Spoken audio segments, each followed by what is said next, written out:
Luka bisa saja menghancurkan kita, iya, tapi luka juga bisa membentuk kita. Kalau kita mau berhenti sejenak dan mulai menyembuhkan diri kita sendiri. Kita tidak bisa terus berlari dan berpura-pura baik-baik saja. Istirahat adalah saat kita merawat luka, bukan menutupinya. Karakter adalah fondasi hidup. Kalau fondasinya rapuh, hidup kita akan mudah goyah.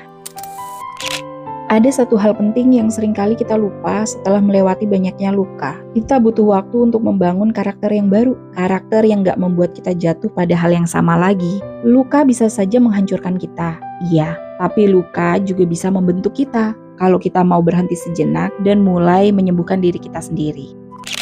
Saat kita terluka, kita jadi berubah. Tapi seringkali perubahan itu lebih mirip reaksi, bukan pertumbuhan. Kita jadi lebih takut, lebih sensitif, lebih curiga, lebih cepat merasa nggak aman, lebih mudah jatuh ke pola yang sama. Semua itu wajar. Itu tanda bahwa kita bertahan. Tapi bertahan itu bukanlah tujuan hidup. Yang kita cari adalah tumbuh. Dan untuk tumbuh, kita perlu membangun karakter yang lebih kuat daripada luka. Kita tidak bisa terus berlari dan berpura-pura baik-baik saja. Jika kita tidak meluangkan waktu untuk merefleksikan diri, untuk menyembuhkan bagian yang rapuh, dan memperbaiki pola-pola lama, kita akan jatuh lagi pada hal yang sama. Ke orang yang tipenya sama, ke hubungan yang lukanya sama, ke situasi yang pahitnya juga sama.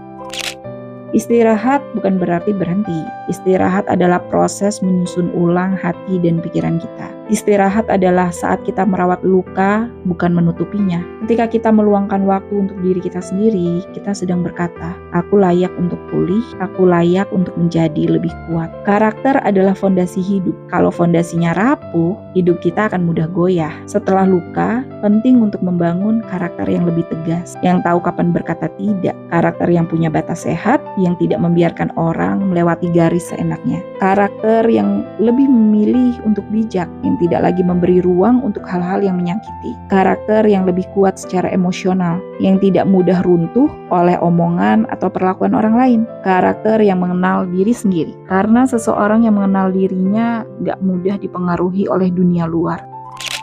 Karakter yang baru ini bukan untuk membuat kita jadi dingin atau keras, tapi yang membuat kita gak jatuh ke lubang yang sama. Kita gak bisa menghapus apa yang sudah terjadi, tapi kita bisa menentukan apa yang terjadi selanjutnya. Luka bisa terasa pahit, tapi juga bisa membuat kita menjadi lebih bijak. Luka bisa membuat kita takut dengan cinta, atau mungkin luka bisa membuat kita lebih hati-hati dan mencintai diri kita sendiri dulu. Luka bisa membuat kita tertutup, atau juga bisa membuat kita lebih selektif terhadap siapa yang layak masuk dalam hidup kita. Karakter yang kuat itu lahir dari luka yang kita pahami dan selesaikan, bukan dari luka yang kita sangkal. Luangkan waktu kita, tenangkan diri kita, bangun lagi diri kita, pelan tapi pasti. Karena tujuan kita bukan kembali menjadi orang yang sama seperti sebelum terluka, tapi tujuan kita adalah menjadi seseorang yang lebih sadar, lebih bijaksana setelah semua yang terjadi. Ingat, luka boleh datang lagi, tapi karakter yang baru akan membuat kita nggak jatuh pada hal yang sama. Kita sedang membangun diri, dan itu adalah perjalanan yang paling berharga.